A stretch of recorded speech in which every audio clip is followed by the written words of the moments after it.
the rescue operations are almost over in the Ahmedabad plane crash incident, and now the next course of action for the authorities is to identify the passengers who were on board.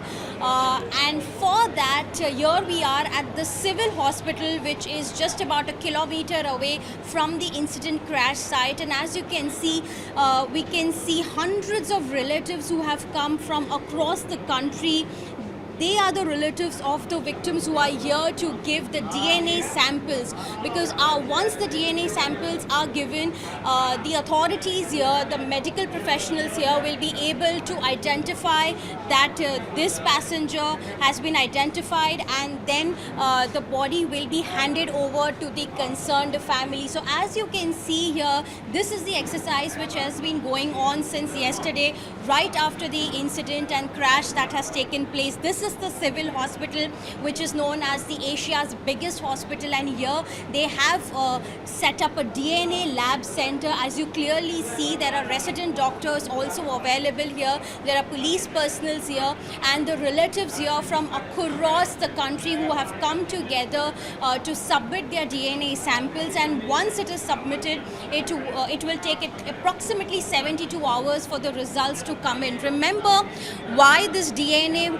sampling process is being done, because the passengers on board and also the resident doctors who were present at the time when the crash happened inside the hostel, the bodies are either partially burnt or completely burnt, so to recognize them is getting difficult. So with the help of the DNA sample, they will be able to identify the passenger here in concern, and the bodies will be handed over to the respective families.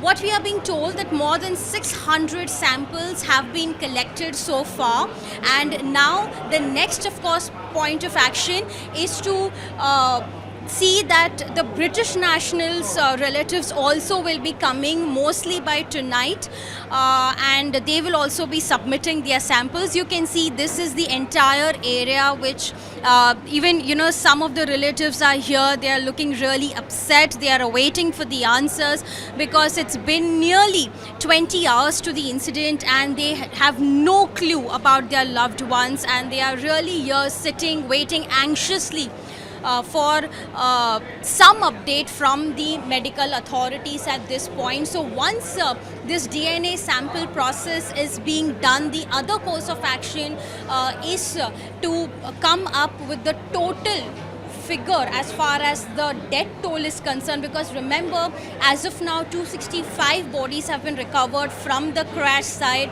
but the authorities are claiming that the number might go up, fearing that as and when more and more passengers are being identified. This is Disha Shah reporting here for WION from Ahmedabad in Gujarat with Vijay Siddesh.